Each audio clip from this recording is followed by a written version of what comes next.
لیلا مجنو کی کہانی عربی ادب کی ایک مشہور محبت کی داستان ہے جو صدیوں سے مشرق وسطیٰ، بر صغیر، ایران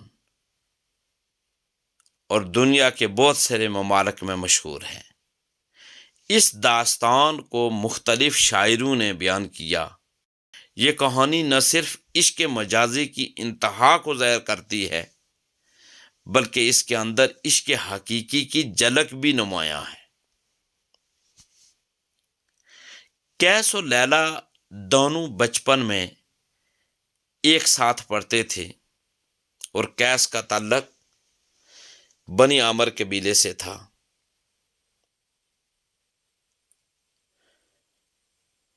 قیس و لیلا کی محبت بچپن ہی سے کہتے ہیں کہ پروان چڑھتی گئی۔ قیس کے دل میں لیلا کے لیے محبت اس قدر بڑھ گئی کہ وہ ہر وقت لیلا کا ذکر کرتا اور اس کی شاعری میں بھی لیلا کے حسن کی تعریف ہوتی۔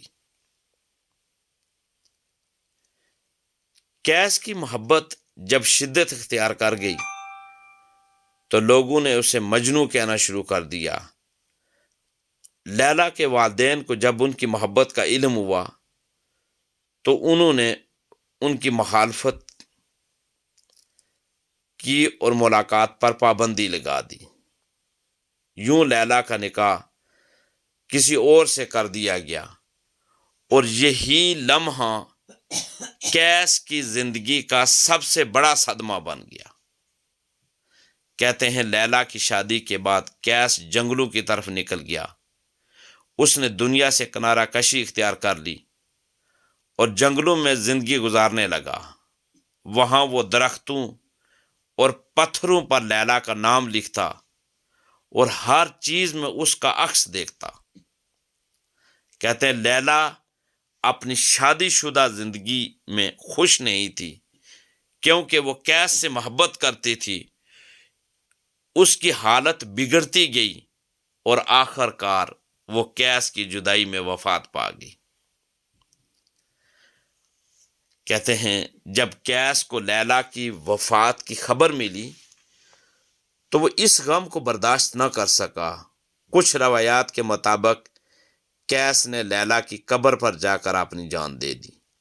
وہ دونوں دنیاوی طور پر تو ایک نہ ہو سکے لیکن ان کی محبت آج بھی ایک مثال بنی ہوئی ہے۔ دیکھیں اس پوری داستان میں کچھ عبرت آمیز پہلو بھی ہیں۔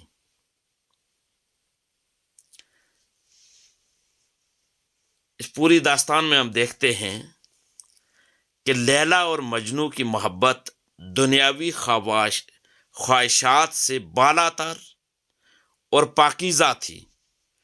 ان کے عشق نے یہ پیغام دیا کہ محبت کسی جسمانی قربت یا دنیاوی مقاصد کے لیے یہ نہیں بلکہ روحانی تجربہ ہے۔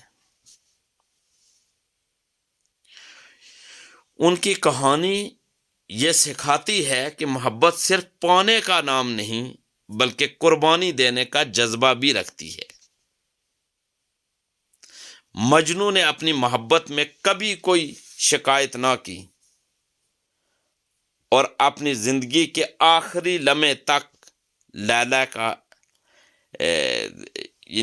کے عشق میں صبر و استقامت کا مظاہرہ کیا۔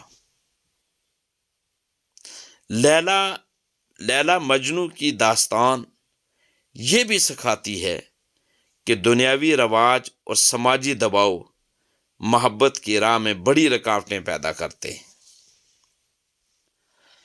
اس سلسلے میں دیکھیں سیدنا حسن بن علی رضی اللہ تعالی عنہ جو نبی اکرم حضور تاجدار کائنات صلی اللہ علیہ وآلہ وسلم کے نواسے تھے، آپ رضی اللہ تعالیٰ عنہ نے محبت کے بارے میں کئی اہم باتیں بیان کی۔ ان کے اقوال کا خلاصہ یہ ہے کہ محبت انسان کو اللہ کی قربت کی طرف لے جا سکتی ہے بشرطے کہ یہ محبت خالص اور خود غرضی سے پاک ہو۔ اس سلسلے میں سیدنا حسن رضی اللہ تعالیٰ عنہ نے یہ بھی کہا، آپ نے فرمایا محبت وہ ہے جو دل کو پاک کر دے اور انسان کو اس کے مقصد حیات یعنی اللہ کی معرفت کی طرف لے جائے۔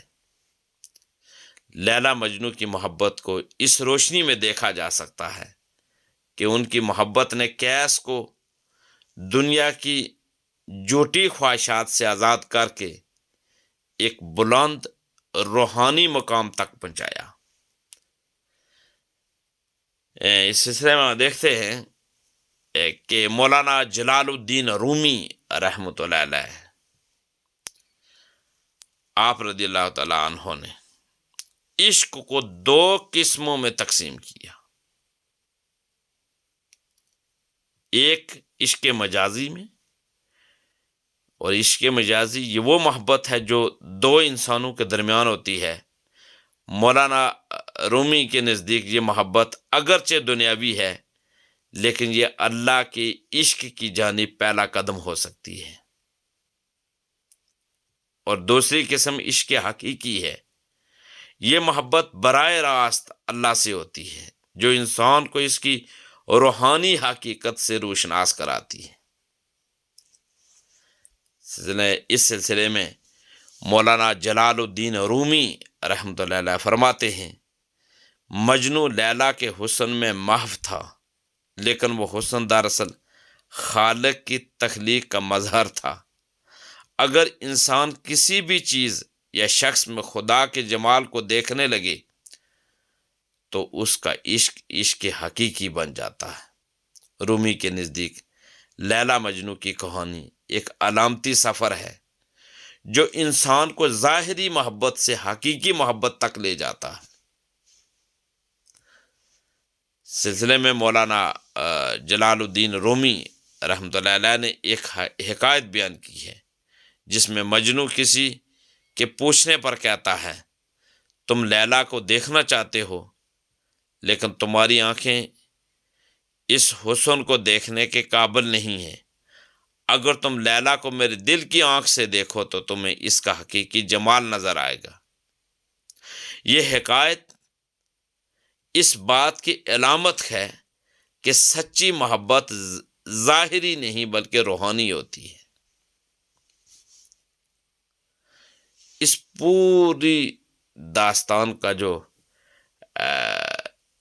آپ یوں کہہ سکتے ہیں نتیجہ یہ ہے کہ لیلا مجنو کی کہانی صرف ایک روحانی داستان نہیں بلکہ ایک گہری روحانی تعلیم بھی ہے۔ یہ ہمیں یہ سکھاتی ہے کہ محبت کا اصل مقصد انسان کو اس کے خالق کی معرفت تک لے جاتا ہے، اور عشق کی سچائی قربانی، وفاداری اور صبر سے یہ ظاہر ہوتی ہے۔ مولانا رومی اور سیدنا حسن رضی اللہ تعالیٰ عنہ کی تعلیمات اس بات کو واضح کرتی ہیں کہ محبت ایک ایسا سفر ہے جو انسان کو خدا کی قربت کے مقام تک پہنچا سکتا ہے۔ یہ کہانی انسان کی جذباتی، روحانی اور فکری زندگی کے لیے ایک سبق آموز مثال ہے۔ اس دنیا میں اگر ہم صحیح معنوں میں اسلام کی سنہری تعلیمات پر عمل کرتے ہوئے اپنے خالق سے یعنی اللہ تبارک و تعالیٰ سے اور اللہ تبارک و تعالیٰ کے پیارے حبیب حضور تاجدار کائنات صلی اللہ علیہ وآلہ وسلم سے حقیقی معنوں میں عشق کریں تو ہمارا یہ جہان بھی اور آفٹر ڈیتھ جو ہمیشہ والی زندگی ہے وہ بھی کامیابی سے ہمکنار ہو سکتی ہے۔ اللہ تعالیٰ سے دعا ہے کہ اللہ تبارک و تعالیٰ ہمیں عشق حقیقی عطا فرمائے، اپنی محبت اور اپنا عشق عطا فرمائے، اور اپنے حبیب حضور تاجدار کائنات صلی اللہ علیہ وآلہ وسلم کی محبت عطا فرمائے۔ دین کی بات پھیلانا صدقہ جاریہ ہے، ثواب کی نیت سے ویڈیو کو شیئر ضرور کیجیے۔ جزاک اللہ۔